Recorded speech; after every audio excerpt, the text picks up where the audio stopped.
Gimhāna period, this few weeks, is actually very useful to us. But we cannot understand it, cannot see its value unless we really consider it as a totality. Meaning to say, what is this Gimhāna period and the practice in relation to our position as Buddhists? So it's very important for us to give a lot of energy and effort to this Gimhāna practice, because we want to continue the practice even though the time is over for Gimhāna. One of the important things for Buddhists is practice. Because as you understand, the three efforts is pariyati, patipati, and pativeda. These three words are very, very important. Pariyati means the study, the listening, the development of knowledge, the development of understanding through the intellect. So that is pariyati. So this is what you are doing this morning. You've come to listen. And when you listen, hopefully you absorb something into your mind. Yeah, and then you can keep it there. You know, as teachers, when I was doing teacher training, we understand that by the time this talk is over, you would have forgotten almost half of the talk. Because it's not easy, unless you take notes, for human beings to keep everything in the mind. And tomorrow you will forget even more. Yeah, and 1 week later, on the next Sunday, when the speaker asks, "Did you remember anything?" Yes, you will remember. You will remember roughly 15%. So, if we don't keep up with the understanding put into action, we will forget even faster. Therefore, whatever we learn, we must put it into practice. So I always like to use this comparison of swimming. You know, I used to like swimming a lot, you know, when I was a student. So when you learn swimming, yeah, I had a teacher. You learn swimming in order to do what? You learn swimming in order to swim. You go to the swimming pool and, oh, teach me how to swim. I swim. Then I go to the sea, then I swim. You don't learn swimming to write essay about swimming. Today I learn freestyle. Today I learn breaststroke.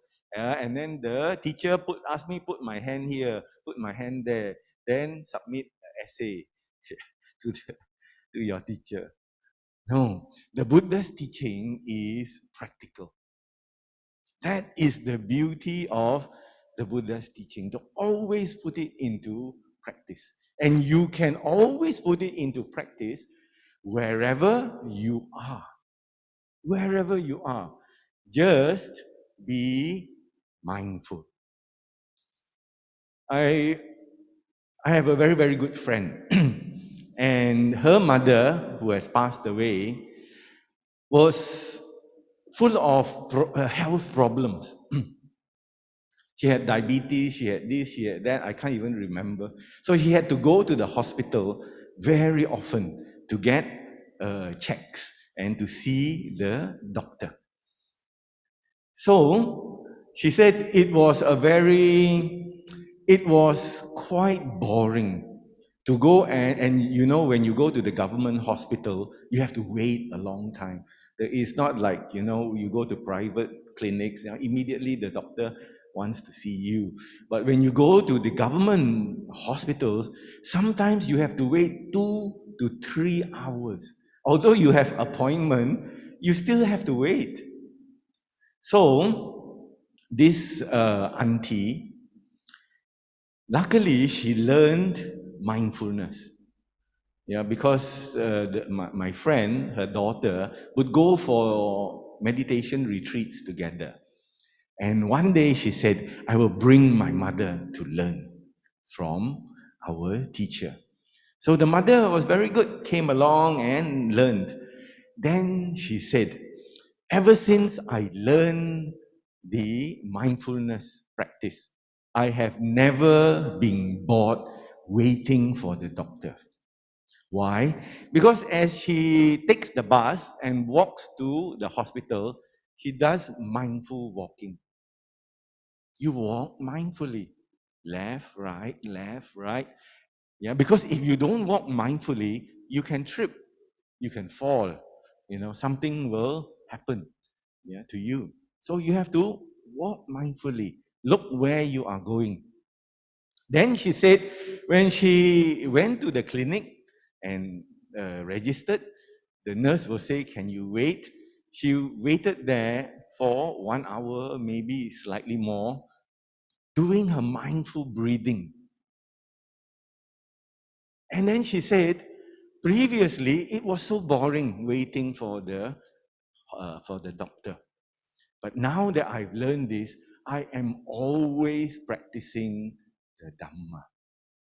So carry this with you everywhere.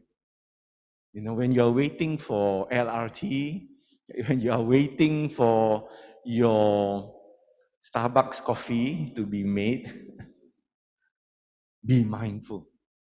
Yeah, just either mindful of your body or mindful of your mind. What is your mind state as you are waiting? Are you impatient? Then you watch. Impatient.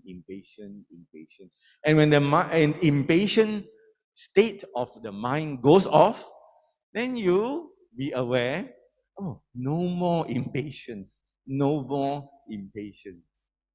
So this is always with you. You are always breathing. You are always with your body. Yeah. Therefore, and you're always with your mind.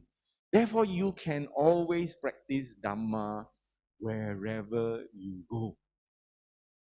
And in this respect, the Dhamma is always with you. Because you can always bring up the mindfulness practice. Don't always think, I must go to temple. I must go to Nalanda Center. Then only I sit down. No, wherever you are, bring your mindfulness into your awareness. And you can always do, as you sit, how are you sitting? Where is the pressure? Is it heavy? Is it soft? Is it warm? Is it cold? These things, when you are aware of it, you are always tied to the present moment. Isn't it? Because the body, as you sit here, you are always in the present moment. The body doesn't remember past, doesn't think of future. The body can't do that. Only your mind can do that. So as you sit here, you are always in the present moment. And when you are in the present moment, you can never be old-fashioned. You can never be obsolete. You can never be out of the present practice. So the Buddha's teachings is always with you. Only thing is, you want or not. The choice, is yours.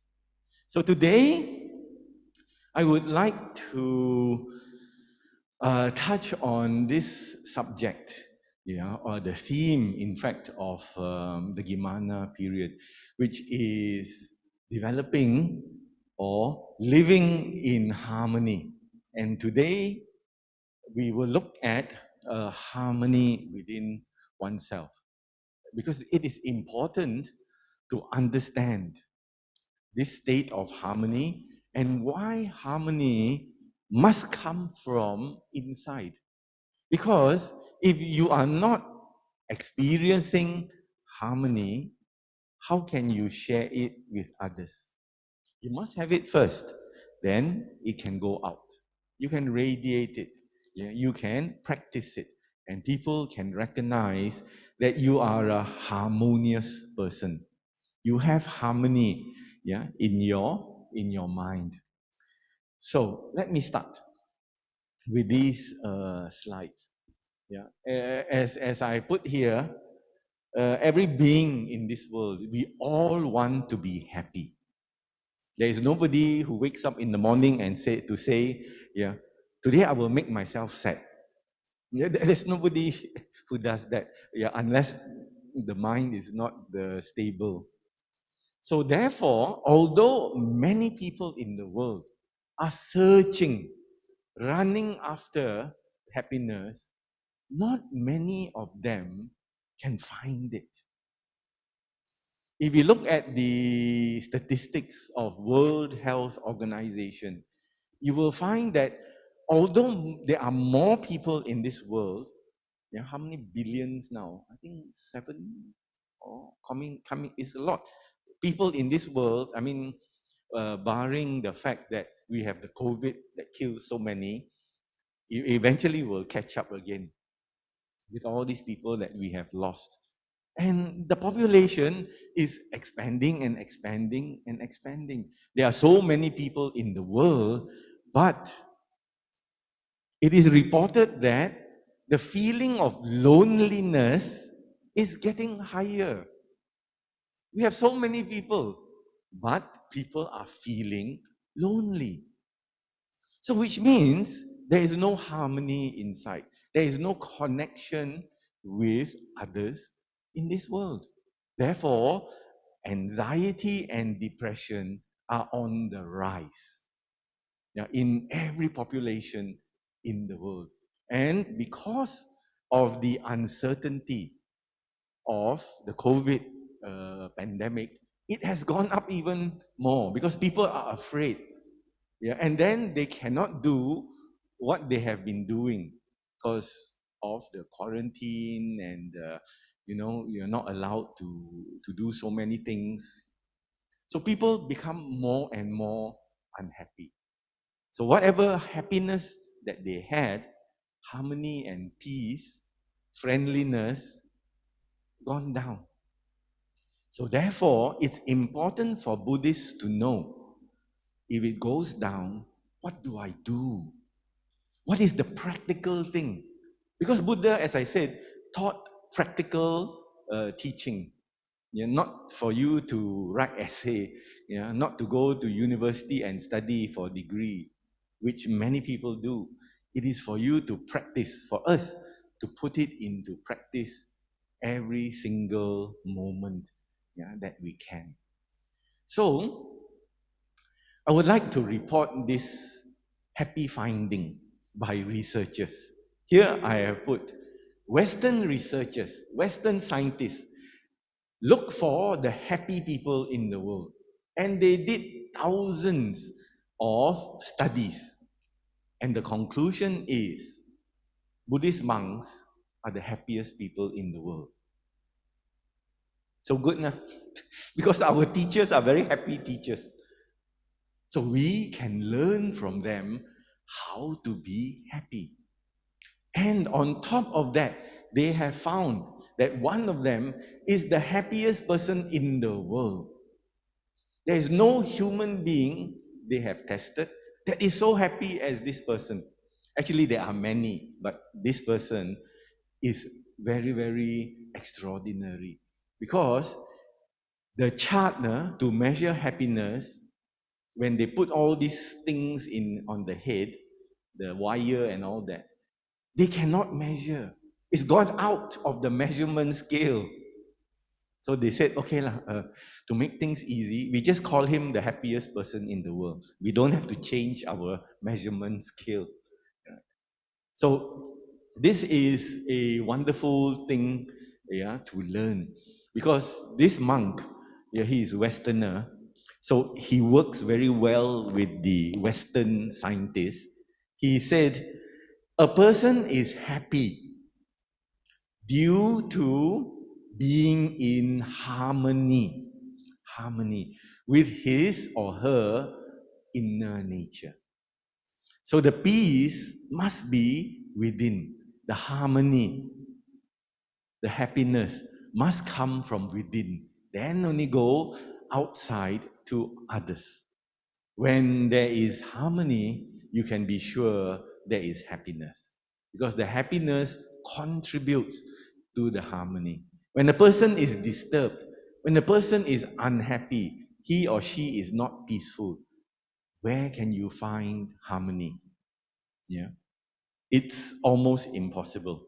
So let me share very quickly with you. Here is one of the websites, the article, and always show Dalai Lama. And the headline is, why monks are so darn happy. Why are they so happy? It was a mystery to the scientists. Why are they so happy? So the secret is practice. Always practice. Don't allow, the unhappiness to come inside. As you practice, you are always protecting yourself. And here is the happiest man in the world. And he said, yeah, as I mentioned, if you develop happiness, you will be in harmony. And this article, yeah, is more recent. The world's happiest man is a Tibetan monk, and it comes from the Smithsonian. If you want to know who are the caretakers of knowledge, you look up Smithsonian. They have a wonderful museum, yeah, in the US. Everything that mankind has done, yeah, which is of great value to study, is in the Smithsonian Museum, one of the top museums in the world. And they readily tell people, our research says this is the happiest man in the world. So we can be assured, we can be secure that within these teachings, we can attain happiness and harmony. So what is harmony? Yeah, let me share with you the definition that I found in the dictionary. And here it says, the combination of simultaneously sounded musical notes. That means the music, for example, if you are writing or producing music, all the notes are nice to hear. It doesn't make your ear painful. When you hear it, you feel, very light. You feel as though everything is related to each other. Yeah, the first note, the second note, very nice, to listen to. But the second meaning is also very important. A situation in which people are peaceful and agree with each other, or when things seem right or suitable together. So that is the greater harmony. But it is also important that you are peaceful with yourself and you agree with yourself also, because there are times some people, they have an argument inside, they have a fight inside their minds. Can do this, cannot, can lah, I want to do, no, you better not do lah, it's all right one. It goes on in the mind, and finally people say, okay lah, do lah. Because it's nice, I like it, I enjoy it, I will do it. So there is no harmony, developed. And the similar words for harmony also very important. So I went to look what other words can be used for harmony so that we can understand it. And the similar words are agreement. unison, that means united, concord, peaceful, happiness with each other, in rhythm with. That means the movement, the pace, the speed is the same. One is not faster than the other. It's the same speed. Symmetry. Symmetry? Symmetry means one is not heavier than the other. Both are equal in the balance, yeah, of whatever it is that they are doing. So it is so important.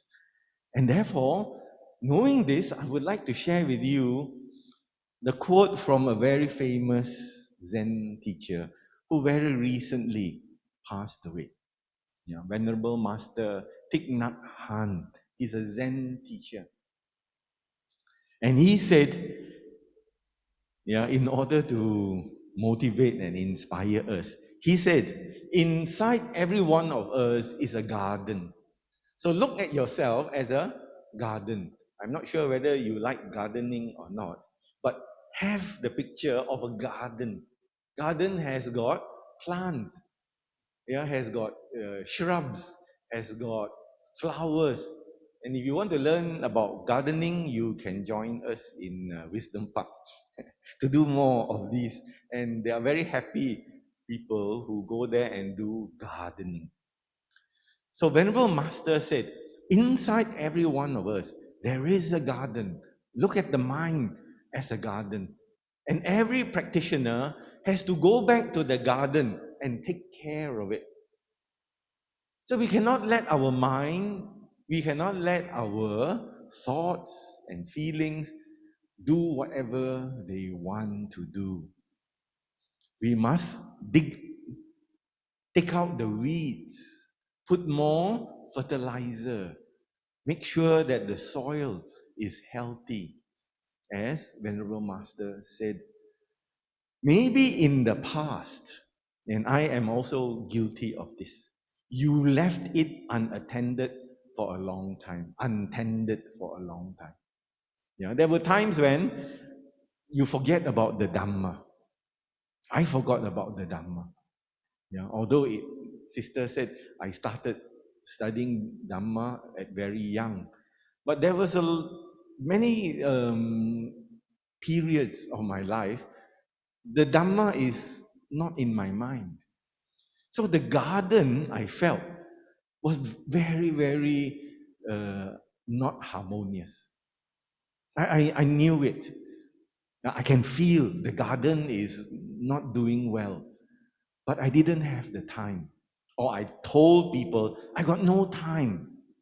In actual fact, now that I've explained to you, we always have the time. We always have the present moment. So, their master said, you left it untended. You should know exactly what is going on in your own garden and try to put everything in order.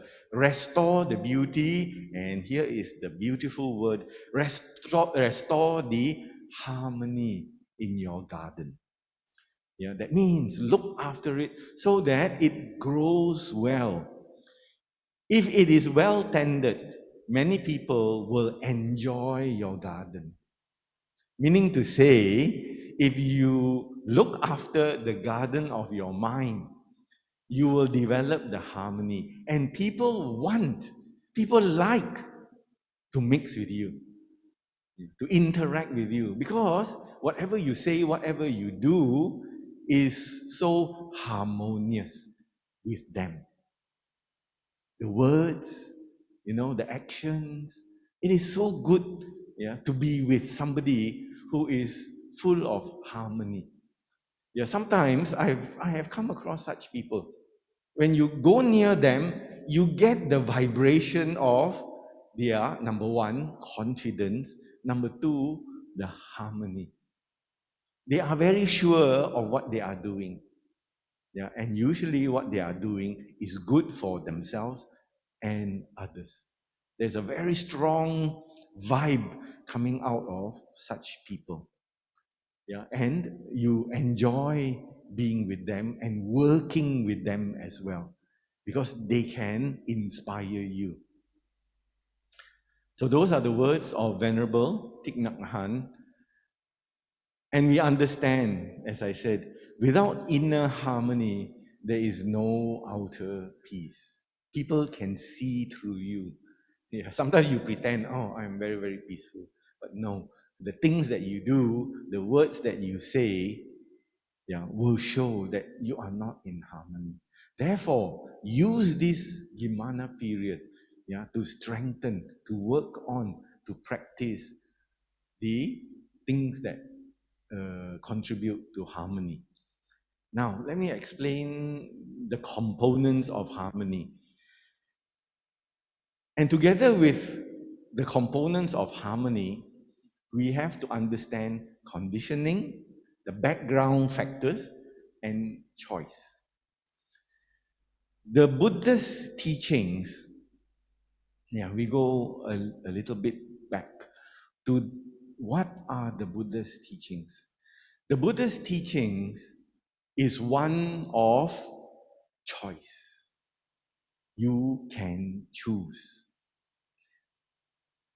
I have attended and taken part in multi-religious forums. And one of the things I noticed, although I talk about the Dhamma, sometimes the perspective of others, other faiths, is you must accept this. Must. Because it is the law. And then when I start speaking, I start to think, how come I sound so different? Because I talk about choice. Yeah, not me. The Buddha talks about choice. You can choose what you want to do. But of course, we have our conditioning. And things are not totally random because of this conditioning. Conditioning means that there are certain things that we have done in the past. There are certain actions, certain thoughts, certain behaviors that condition us. So we've got to understand that. So the Buddha says we understand the nature of the human being, just as a farmer understands that when he puts certain seeds in the ground, certain plants or certain plants will appear. So with us, whatever we do will have its results. That is what I mean by conditioning. We have to understand what is and what are the things that have conditioned us. And so this leads to choice. Understanding what the Buddha's teachings are all about, that it leads to harmony, we can either choose or not choose. When we go out and do our work, we can either be mindful or not mindful. We have the choice. But having wisdom, we will choose what are the right things. Let me explain a little bit further why it is so unique in the world. During the Buddha's time, there were many other religious teachers, and they would teach about karma or kamma, Pali kamma. But the kamma that they taught is not the same as the Buddha's teachings. They thought that there is karma, you do good, you get good, you do bad, you get bad, but it is in the framework of you must follow the law of the higher power. Whatever good you do is the word or the teaching of somebody up there who is looking at you. So you must do good according to the higher force or person, being up there. And their karma, they looked upon it slightly differently because in their understanding, yeah, those teachers in the 5th century BC, yeah, during the Buddha's time, they used to teach that you can also get rid of bad karma. You do certain rites and rituals. There are rites and rituals that when you do, the priest, or whatever religious person can help you to get rid or overcome bad things that you have done.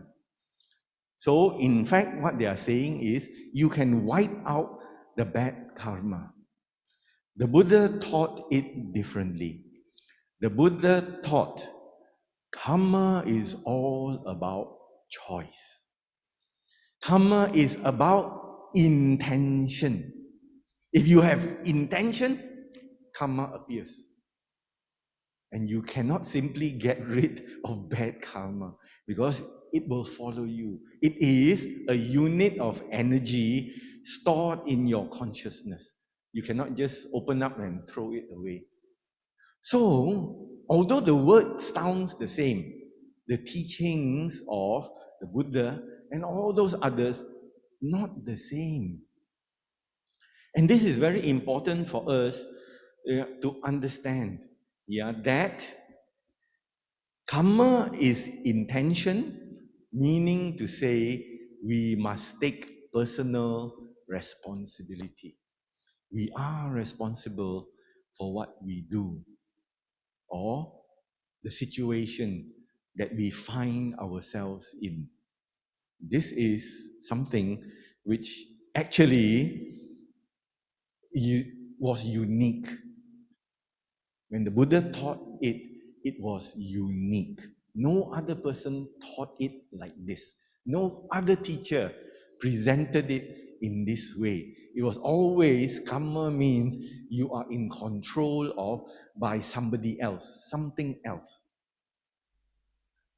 And in the world history, this teaching did not appear in the history of the world, did not appear until the 14th and 15th century in Europe, when they had this great learning time called the Renaissance.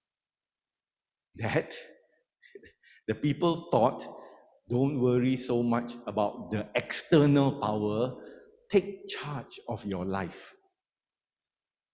So it was also called the Age of Enlightenment in Europe. The first time it appeared was in India, 500 years BC. And then in the 15th, 16th century, this teaching appeared again. Because in Europe at that time, they were in the control of the religious structure. The religious system at that time controlled them. And then here are people who said, no, you take charge of your own life. There was a great fight between the teachers and the religious structure at that time. It's all history. You can all refer to it. There were people who said, it is not the sun going round the earth, it is the earth going round the sun. And when people heard this, how can he teach such things? Then he said, no, you come, you look through my telescope. Oh, true, oh. So the learning, the understanding, knowledge changed. So this is an important thing for us to grasp. That our teacher says everything is what we choose to do. So therefore, what are the choices for harmony? If we want harmony, the first thing we need is to behave well. Sila. If we have no sila, if we don't follow the 5 precepts, if we go out there, kill, steal, and do all these terrible things, where can you find harmony and peace? So therefore, sila, to behave well, to understand that behaving well is critical, very important to our inner peace, is found in this teaching. And in the Kimathiya Sutta, yeah, the Venerable Ananda asked the Buddha, yeah, and the Buddha explained clearly, crystal clear, the value of sila. Venerable Ananda asked, "What, O Venerable One, is the reward and blessing of wholesome morality, sila?" And the Buddha said, "Here it is, freedom from remorse." You know what is remorse? Remorse is you've done something bad and it keeps coming back to disturb you. You might have, when you are young, yeah, you might have stolen some money from your mom. Your mom's purse is lying around. Oh, I helped myself to 10 ringgit. Then after that, there is, even when you become adult, you remember, oh, I stole some money, yeah, from my mom's purse. Feel very bad. So this is the remorse. If you have sila from now on, yeah, since you learn about it, don't do things that are against what the Buddha taught, which is 5 precepts. So there is no remorse. When there is no remorse, your heart is at peace. Then you can find harmony. You can be, very happy if you don't keep remembering. I mean, we are not perfect people. Yeah. I did this once. I took money from my mom's purse and I got caught. Yeah. And I got a terrible scolding. And I never did it again. Right. So that's the thing about, learning about what is right and what is wrong.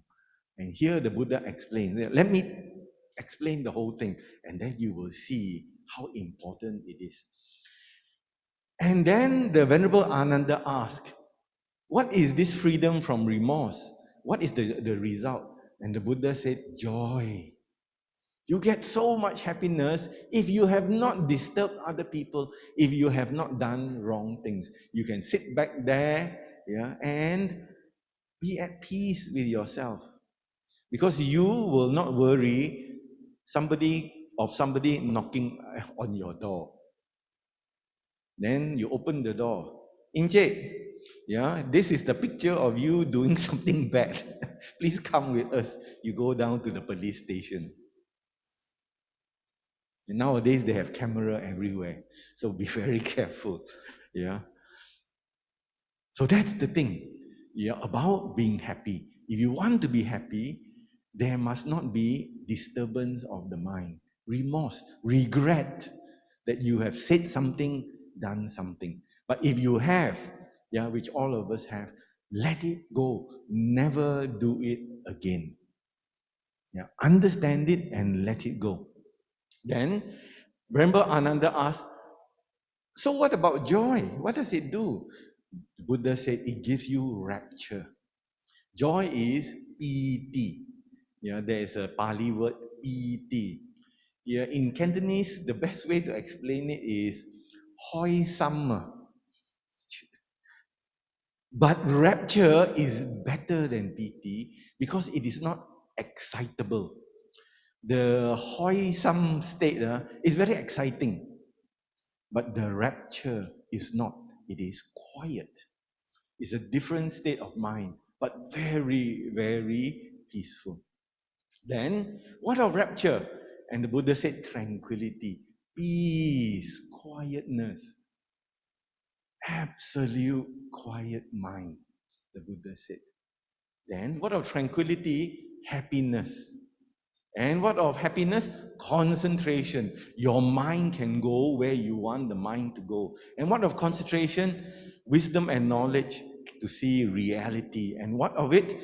Yeah, turning away and detachment. Because when we can see what it is, then we don't hold on to it so much. And then we let go. And then what of wisdom and turning away and detachment? And the Buddha said, the vision and knowledge with regard to deliverance. Now, what is the Buddha talking about? Nibbana. This is Nibbana. He used other words, but what is he talking about? Nibbana. Where does it start? Sila. So it is very, very important, that we do not have things that disturb us. But if we have, let it go and don't do it again. Then the mind will go back to quietness. Let me move on. In this sutta called the Bandana Sutta, the Buddha talked and he gave very important advice, about achieving harmony. He said to the monks, "Monks, I am not comfortable thinking about a place where the monks are fighting, quarreling, and disputing. They are always wounding each other with the words that are sharp. We can talk to each other, the words are words, but some words are very sharp, cut your heart type of words." So the Buddha said, I'm not going to go there. Because there are some monks during that time, there were monks during that time, fight with each other, not enlightened one. Not interested to study and practice. Maybe they study, but they don't practice. There's pariyati, there is no patipati. So without the practice, they go astray. They go and do things that are not right. So I came to the conclusion, the Buddha said, using his wisdom. Clearly, these monks have given up three things and cultivated these three things. So this is the important point. What three things have they given up? They have given up thoughts of renunciation, goodwill, and harmlessness. But they have cultivated thoughts that are sensual, thoughts that are malicious, and thoughts that are cruel. They always have liking for sensual enjoyment. They are malicious, they don't say good things, and they don't do good things either. So the Buddha said, these monks, I have come to the conclusion, they have developed three bad things, not good, unwholesome, and they have let go three wholesome things. And then the Buddha further explains, I am comfortable, he said. I like to go to a place where the monks live in harmony. Again, this word. They appreciate each other. They don't quarrel, blending like milk and water. This is a very popular analogy. Like milk and water blending together harmoniously and regarding each other with kindly eyes. Do we look at each other with kindly eyes? The eyes are already kindly. I see you, the kindness appear. The Buddha said, that is a good place where the monks look at each other with kindly eyes. Sometimes we see each other, people we don't like, immediately, I don't like him. Anger, aversion, ill will appears. But the Buddha said here, the monks, look at each other with kindly eyes. And not just the monks, it can be anywhere, any organization, any group of people who look at each other with kindly eyes, there is always harmony. Then the Buddha further goes on. Clearly, he said, this group of monks have given up three things and cultivated three things. And what are they? Number one, they have given up thoughts of sensual desire, maliciousness, and cruelty. They have given this up. What have they cultivated? Thoughts of renunciation, thoughts of goodwill, and thoughts of harmlessness. And he said, I come to the conclusion about them. Yeah. And he said, I don't mind mixing with these monks, but I don't like to mix with the previous group of monks who have no kindly eyes. Their eyes are angry eyes. Yeah, they look at each other angrily. The words are very sharp and cutting. So in that place, in that group, there is no harmony. So renunciation, goodwill, and harmlessness. Have you heard this before? Have you heard these three qualities before? Where? Have you heard?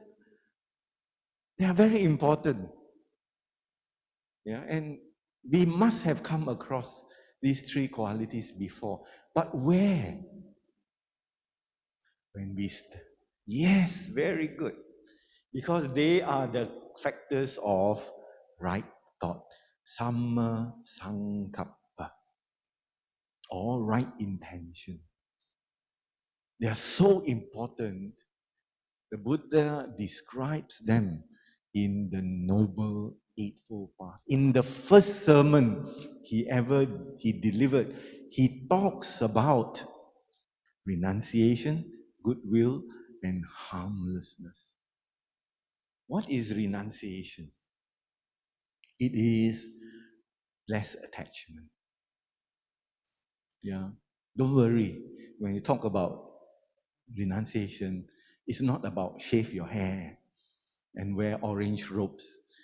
Those look like renounced. But inside here, that's where the Buddha was most concerned about. He said, if you are still so attached, I want this, I want that, and you can never be satisfied, you are not on the right path, the Buddha said. You will always be thinking, I want more, I want more, I want more. The Buddha didn't say you cannot have, but the Buddha said don't be crazy about having and having and having until your mind is not in harmony, is not in peace. You're always thinking, he got this, I also want this. So there is no peace of mind. So when we are able to let go, the nature becomes simple, simplicity. That's what we talked about when we did the reflection just now. A life of simplicity. Yeah, we can have things, but we are not crazy about owning these things. There are people who say, yeah, this is the fashion, the fashion of this year. So I must own it. I must wear fashionable things. Yeah, then 2, 3 weeks later, not fashionable. Buy a new fashion. So they are always running after fashion, yeah, in order to look good. So they are not light. They cannot let go easily. Their minds are always thinking about getting more and more. So the attachment is very strong. And because of that, when you are always thinking, I want this, I want that, how can you have harmony? Yeah, because you are always chasing, you are always wanting something. As long, the Buddha said, we can work hard for the things that we want. It's not wrong, but our mind should not be absorbed. Yeah, we should not have a crazy attitude to always have so much, so much, so much, so much. Yeah, and then only I will be happy. Yeah. In fact, there's a story of Achan Brahm. I think I've told you before. When he was in school, he loved to play football. Then his teachers and relatives said, stop playing football, go and study. Because you must study for O levels, same as our SPM. So he was a very good boy. He listened to them. So he stopped playing football and he studied. Then he passed. Passed already. They said, very, very good. Now you must go for A levels. Then he thought, no, I thought they told me I would be happy. Okay, never mind. Study for A levels. So he said at that time he was not at that time he was not so interested in football. He said he was interested in girls. But the teachers and the relatives said, study, study. So he said, okay, I give up. I go and study. So he did well in the A levels. And then what happened? He said, he had to go to university.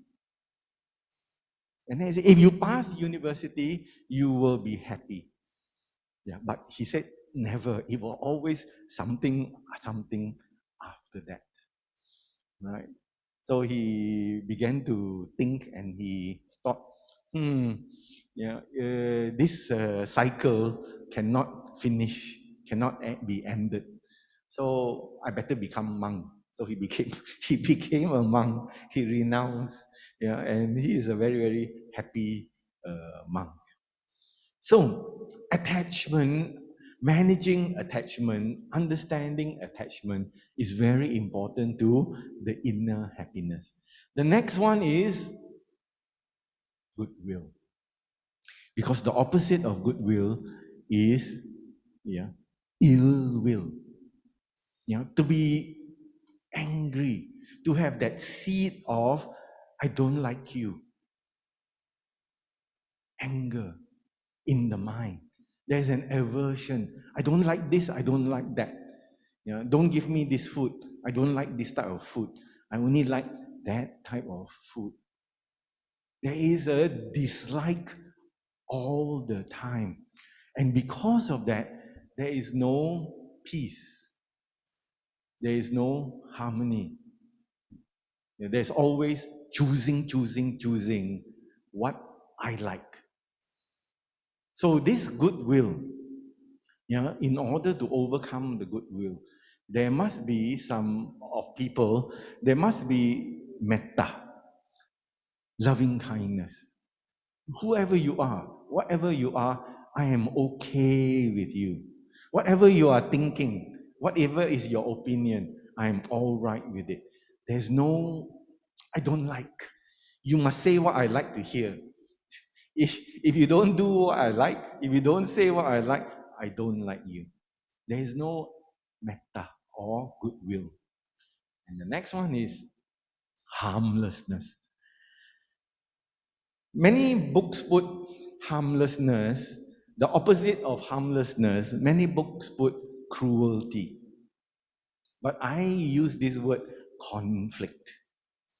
Conflict means you cannot come to the agreement. You cannot have the same way of thinking. That is what I term harmlessness. And when you and I cannot agree, there is the urge to hurt you. So you see it in the world nowadays.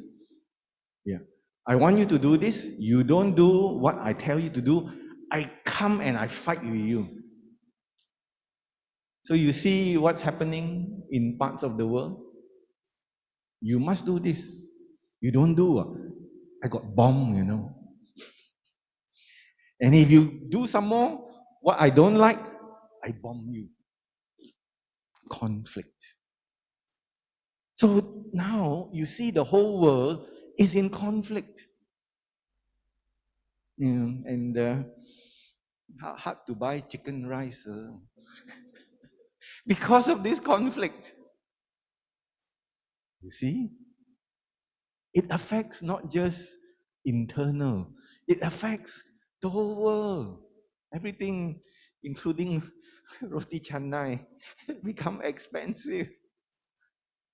And people, they are those that are suffering because they cannot afford these rising prices. What used to be cheap is no longer cheap. The cheapest thing you can eat I used to remember, is roti canai, 50 cents. Now, cannot. So, the feeling, of wanting to strike, wanting to hurt people, wanting to bring pain, I call that conflict because no agreement. So the Buddha said, when you are harmless, when you're able to let go, even if somebody hurt you, it's all right. You don't understand.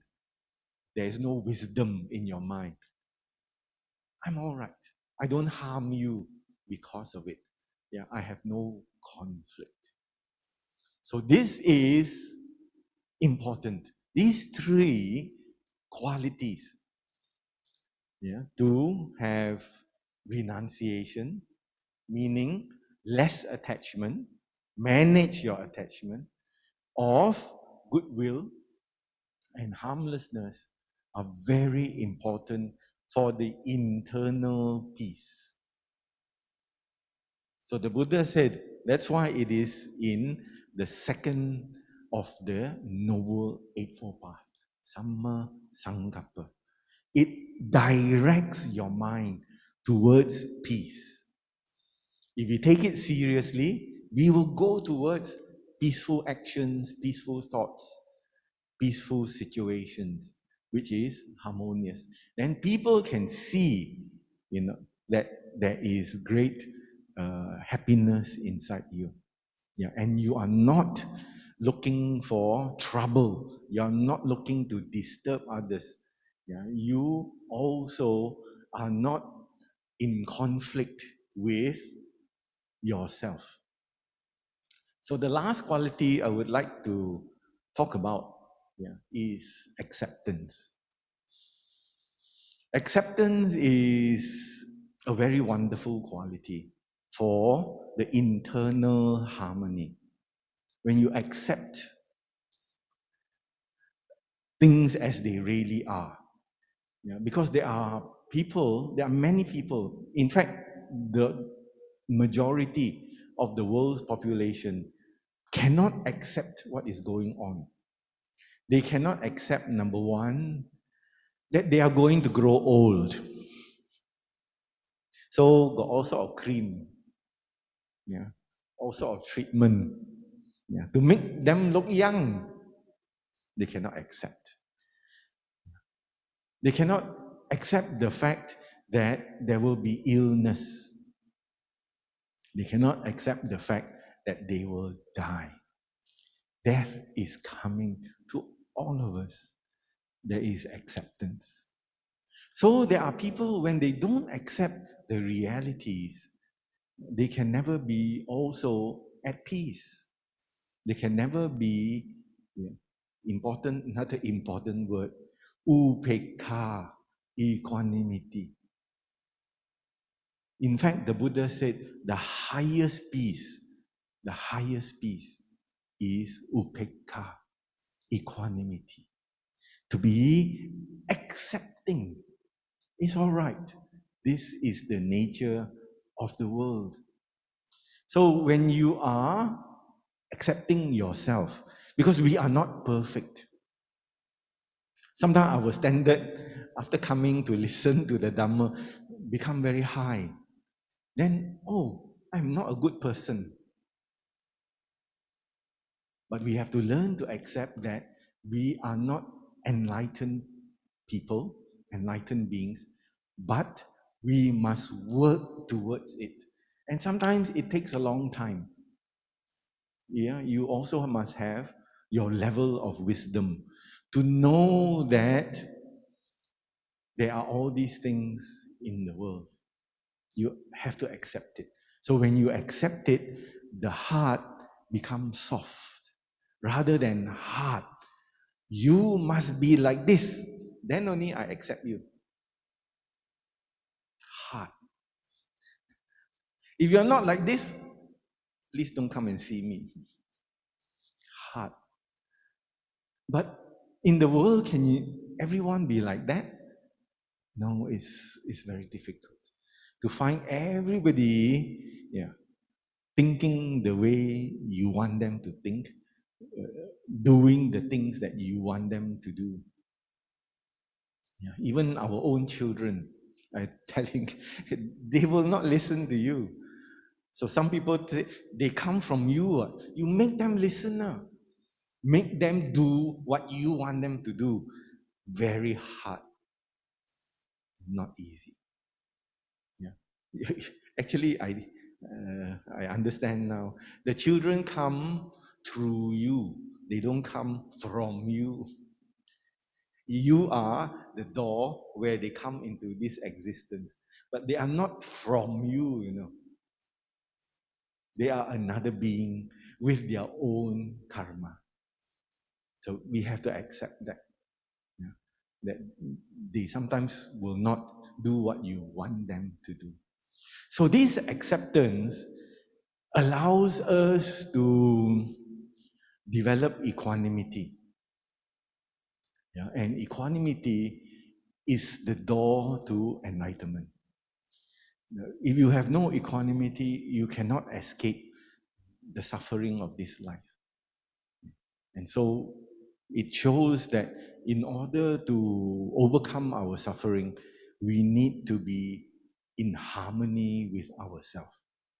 So that is important. So, how to develop the harmony? There must be understanding. The second thing, how to develop harmony, be in the present moment. Always be here, yeah, in the present moment. So we can see what is going on and things don't escape us. We don't say things that we don't mean. Yeah, we don't do things that is not appropriate. That is how we can manage our actions. So the last slide is to thank you. Yeah. So let us practice together towards our own inner harmony and let us develop a beautiful garden, the beautiful garden of our mind. Yeah. Thank you so much.